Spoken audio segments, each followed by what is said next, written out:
आज का वीडियो बहुत स्पेशल है क्योंकि हम बात करने वाले हैं एक बहुत ही इंपॉर्टेंट इंडस्ट्री के बारे में।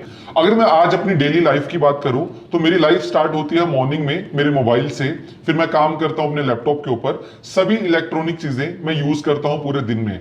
और अगर मैं इमेजिन करूं कि अपनी लाइफ में मैं इलेक्ट्रॉनिक चीजों के बिना रह सकूं तो शायद मैं अपनी लाइफ को इमेजिन नहीं कर पाऊंगा। लेकिन क्या आप जानते हैं कि इलेक्ट्रॉनिक चीजें जो भी आप पूरे दिन के अंदर यूज करते हैं, इनके अंदर जो इन सब चीजों को पावर करता है वो होता है सेमीकंडक्टर।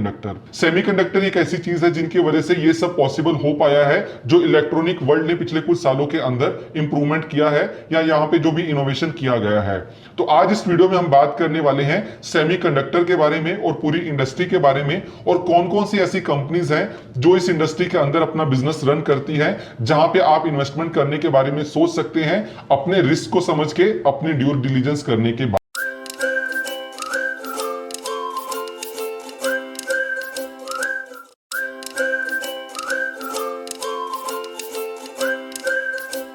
चलिए कम टाइम लेते हुए सबसे पहले बात करते हैं ग्लोबल सेमीकंडक्टर इंडस्ट्री के बारे में। तो दोस्तों, ये जो सेमीकंडक्टर चिप्स होती हैं ये यूज की जाती हैं उन सब डिवाइसेस के अंदर जहां पे कंप्यूटिंग का पावर की जरूरत होती है।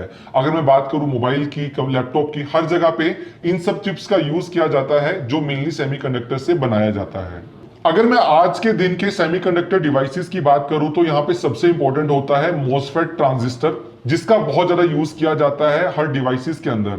तो ये मेनली दो चीजों से बनाया जाता है, सबसे पहला सिलिकॉन और दूसरा जर्मेनियम। आज के दिन के जो सेमीकंडक्टर चिप्स होते हैं वो मिलियन ऑफ ट्रांजिस्टर्स यूज करते हैं, जैसे कि मैंने आपको बताया, जो कि सिलिकॉन और जर्मेनियम से बने होते हैं। और इन सब का यूज करके वो हेल्प करते हैं डिवाइसेस को कॉम्प्लेक्स कैलकुलेशंस करने के लिए।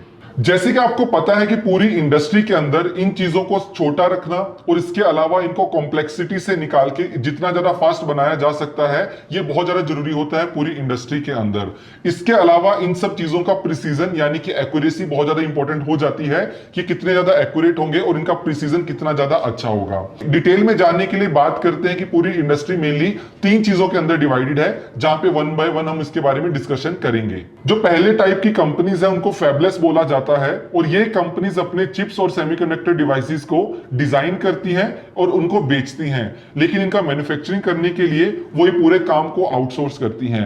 यहां पे कुछ बहुत बड़े नाम है जिनके बारे में आपने सुना होगा। ये कुछ ऐसे नाम है जो ये काम करती हैं फैबलेस के अंदर, जो कि चिप्स को डिजाइन करती हैं और उनको सेल करती है। यहां पे सबसे बड़ा नाम आता है क्वालकॉम का। इस पूरे वैल्यू चेन में दूसरे नंबर पे आता है फाउंड्रीज, जो कि ये मैन्युफैक्चरिंग का काम करती हैं। जैसे कि पहले टाइप की कंपनीज सिर्फ इनको डिजाइन करती हैं, डिजाइन करने के बाद जो मैन्युफैक्चरिंग का काम होता है वो फाउंड्रीज कंपनीज करती हैं। जैसे कि आप मेरी स्क्रीन में देख सकते हैं, यहाँ पे कुछ नाम है, TSMC, SMIC और UMC, कुछ ऐसी कंपनीज हैं जो कि ये काम करती हैं manufacturing of chips and semiconductor devices. तीसरे तरीके की कंपनीज हैं जो कि इंटीग्रेटेड डिवाइस मैन्युफैक्चरिंग करती हैं, यानी कि वो पूरा लाइफ साइकिल खुद से हैंडल करती हैं, यानी कि डिजाइनिंग से लेके, मैन्युफैक्चरिंग से लेके, उसके बाद मार्केटिंग से लेके सेलिंग तक वो पूरा काम ये कंपनीज खुद से करती हैं। जो ये काम करती हैं, जैसे कि आप यहाँ पे देख सकते हैं, इंटेल सबसे फेमस नाम होगा जो आपने सुना होगा, सोनी, ब्रॉडकॉम, सैमसंग, कुछ ऐसी कंपनीज है जो कि ये पूरा काम करती आई हैं पिछले कुछ सालों से। अगर मैं यहाँ पे ग्लोबल सेमीकंडक्टर इंडस्ट्री की बात करूं तो फाइनेंशियल ईयर 2021 इस पूरी इंडस्ट्री के लिए आज तक का सबसे अच्छा साल रहा, क्योंकि इस पूरे साल के अंदर पूरी इंडस्ट्री ने 551 बिलियन US डॉलर्स का सेल्स किया, जो कि आज तक का अभी तक का हाईएस्ट था, क्योंकि पिछले कुछ टाइम के अंदर ये पूरे सेगमेंट से सेमीकंडक्टर चिप्स की डिमांड बहुत ज्यादा बढ़ी है। और दोस्तों, यहाँ पे एक्सपेक्ट किया जा रहा है कि आने वाले साल भी सेमीकंडक्टर इंडस्ट्री के लिए काफी अच्छे रह सकते हैं। और यहाँ पे कुछ रिसर्च के द्वारा जो एस्टिमेट्स किए जा रहे हैं कि फाइनेंशियल ईयर 2022 के अंदर total sales 600 billion US dollars तक भी जा सकती है। कंट्री वाइज अगर बात की जाए तो चाइना सबसे बड़ी मार्केट है सेमीकंडक्टर इंडस्ट्री की। तो टोटल 551 बिलियन US डॉलर्स में से 192 बिलियन US डॉलर्स का सेल सिर्फ चाइना के अंदर किया जाता है। चलिए अब उन रीजंस के बारे में बात करते हैं जिनकी वजह से इस पूरी इंडस्ट्री के अंदर इतनी ज्यादा डिमांड देखी जा रही है पिछले कुछ टाइम के अंदर। सबसे पहले आता है इलेक्ट्रॉनिक चीजों की डिमांड हाउस होल्ड चीजों के अंदर। तो घरों के अंदर इलेक्ट्रॉनिक चीजों की डिमांड बहुत बढ़ गई है, जिसकी वजह से इस पूरी इंडस्ट्री के अंदर ग्रोथ देखी जा रही है। सेकेंड नंबर पे आता है इलेक्ट्रॉनिक्स की डिमांड इन ऑटो सेक्टर। अगर आज के दिन में अगर आप गाड़ी खरीदने जाएंगे तो आप नॉर्मली देखते हैं कि गाड़ी के इंटीरियर्स कैसे हैं, कितनी ऑटोमेटेड चीजें हैं जिनका फंक्शनैलिटी पूरे तरीके से डिपेंड करता है सेमीकंडक्टर चिप्स के ऊपर। तीसरे नंबर पे आता है increase network connectivity and IoT. तो रिसेंट के टाइम में जो इंटरनेट कनेक्टिविटी है, बाकी कनेक्टिविटी और आईओटी है, उसके अंदर काफी ज्यादा डिमांड देखा गया है, जो कि प्योरली ड्रिवन होती है सेमीकंडक्टर चिप्स से। नेक्स्ट पॉइंट आता है कि पूरी इंडस्ट्री की ग्रोथ देखी जा रही है, क्योंकि यहाँ पे बहुत सारा फोकस किया जा रहा है डोमेस्टिक प्रोडक्शन के अंदर, ताकि हम जो इंपोर्ट करते हैं यहाँ पे, वहां पे कुछ ना कुछ कट किया जा सके। दोस्तों लास्ट पॉइंटर आता है इंटरनेट इकोनॉमी। आपने देखा होगा कि पिछले कुछ टाइम में मोबाइल फोन का पेनिट्रेशन बहुत ज्यादा बढ़ा है, और मोबाइल फोन के अंदर भी जो ये चिप्स होती हैं सेमीकंडक्टर, उनका बहुत ज्यादा यूज किया जाता है। ग्लोबल सेमीकंडक्टर इंडस्ट्री के बारे में बात करने के बाद अब जल्दी से बात करते हैं इंडियन सेमीकंडक्टर इंडस्ट्री के बारे में और जानते हैं कि यहाँ पे कैसे डेवलपमेंट हो रहे हैं।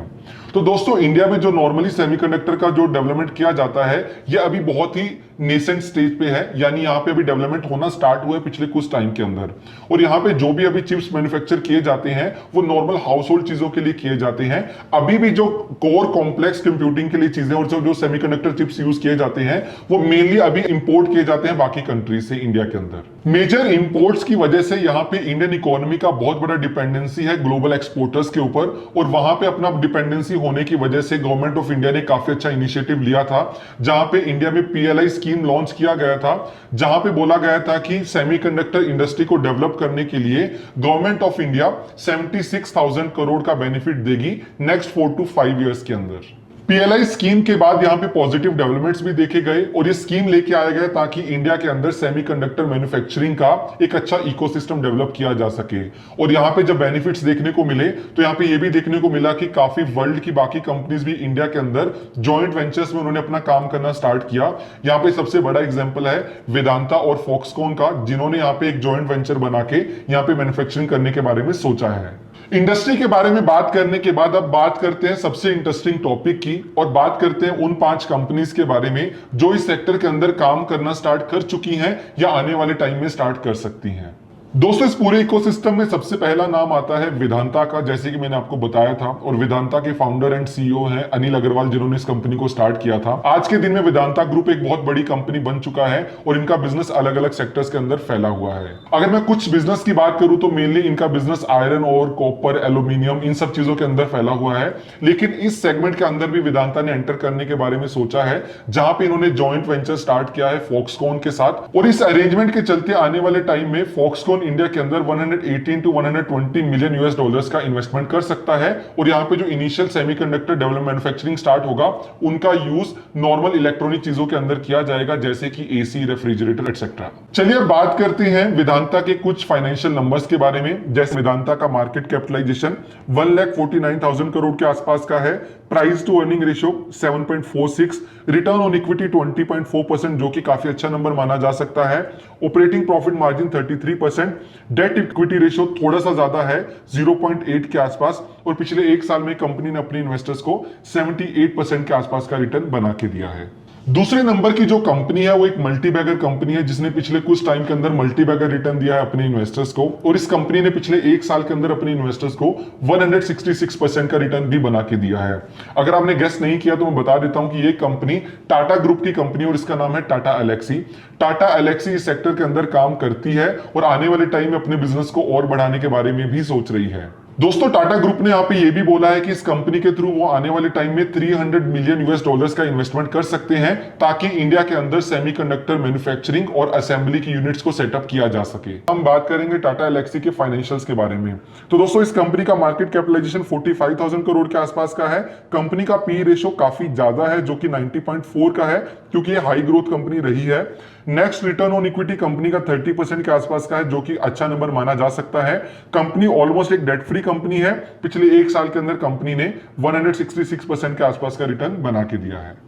बात करते हैं थर्ड कंपनी की, मॉसशिप टेक्नोलॉजीज, और ये कंपनी इंडिया की पहली फैबलेस कंपनी है, यानी कि जो अपनी चिप्स को डिजाइन करती है और सेल करती है, लेकिन मैन्युफैक्चरिंग कहीं और से करवाती है। चलिए अब जल्दी से बात करते हैं कंपनी के फाइनेंशियल्स के बारे में। यानी कि मॉसशिप टेक्नोलॉजीज का मार्केट कैपिटलाइजेशन 1000 करोड़ के आसपास का है, यानी कि अभी काफी छोटी कंपनी है। Price to earning ratio company का 245 का है, जो बहुत बड़ा नंबर माना जा सकता है। रिटर्न ऑन इक्विटी कंपनी का -15.9% के आसपास का है। डेट इक्विटी रेशियो 1, और पिछले 1 साल के अंदर कंपनी ने अपने इन्वेस्टर्स को 172% के आसपास का रिटर्न बना के दिया है। दोस्तों फोर्थ नंबर पे एक कंपनी आती है जिसका नाम है एएसएम टेक्नोलॉजीज और ये अपना बिजनेस रन करती है जैसे कि टाटा एलेक्सी रन करती है। यहाँ पे ये प्रोटोटाइपिंग टेस्टिंग का काम करती है। इसके अलावा ये टूल्स भी बनाती हैं जिनका यूज सेमीकंडक्टर और सोलर इंडस्ट्रीज के अंदर भी किया जाता है। चलिए अब जल्दी से बात करते हैं कंपनी के फाइनेंशियल्स के बारे में। तो कंपनी का मार्केट कैपिटलाइजेशन 720 करोड़ का है, यानी कि कंपनी काफी छोटी है। प्राइस अर्निंग रेशो 53, लेकिन पिछले एक साल के अंदर कंपनी ने अपने इन्वेस्टर्स को 445% का रिटर्न देके एक मल्टी बैगर रिटर्न दिया है। रिटर्न ऑन इक्विटी भी कंपनी का अच्छा है जो कि 15.2% के आसपास का है।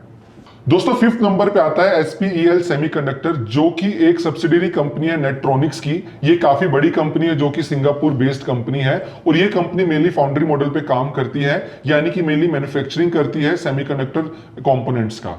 फाउंड्री मॉडल में जैसे कि आप ये जानते हैं कि कंपनी मैन्युफैक्चर करती है दूसरी कंपनीज के लिए जो कि इनको डिजाइन करके देता है, जिसकी वजह से एसपीईएल सेमीकंडक्टर का मेन डिपेंडेंसीज है यूएस और यूरोप की उन कंपनीज पे जो कि इनको डिजाइन करके देते हैं, जिनके लिए मेनली मैन्युफैक्चरिंग करते आए हैं।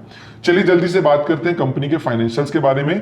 तो जैसे कि आप देख सकते हैं कि कंपनी का मार्केट कैपिटलाइजेशन सिर्फ 318 करोड़ का है, यानी कि कंपनी काफी छोटी कंपनी है। पिछले एक साल के अंदर कंपनी ने अपने इन्वेस्टर्स को 384% का रिटर्न बना के दिया है। लेकिन अगर मैं net profit margin, operating profit margin की बात करूं तो नेगेटिव टेरिटरी में आते हैं। वहीं पे रिटर्न ऑन इक्विटी भी कंपनी का नेगेटिव 7.8% के आसपास का है। दोस्तों ये तो बात हुई उन 5 कंपनीज की जो कि इस सेक्टर के अंदर काम करती है और इंडिया में लिस्टेड है। दोस्तों ये थी हमारी आज की वीडियो जहां पे हम आपको बताना चाहते थे कैसी इंडस्ट्री के बारे में जो रिसेंट के टाइम में काफी डिमांड में देखी गई है। लेकिन यहाँ पे आपको मैं फिर एक वर्ड ऑफ क्वेश्चन देना चाहूंगा, किसी भी कंपनी में इन्वेस्टमेंट करने से पहले अपनी रिसर्च कर लें, अपने रिस्क को समझें। ये सब चीजें समझने के बाद एक इन्वेस्टमेंट डिसीजन लें। जो हमने आज का कंटेंट बनाया था प्योरली एजुकेशनल पर्पज के लिए बनाया था। मैं उम्मीद करता हूं कि आपको ये कंटेंट अच्छा लगा होगा। अगर आपको ये वीडियो अच्छी लगी तो वीडियो को लाइक करें, कमेंट करके बताएं कि आपको क्या लगता है कि कौन सी कंपनी के अंदर इन्वेस्टमेंट करना चाहिए।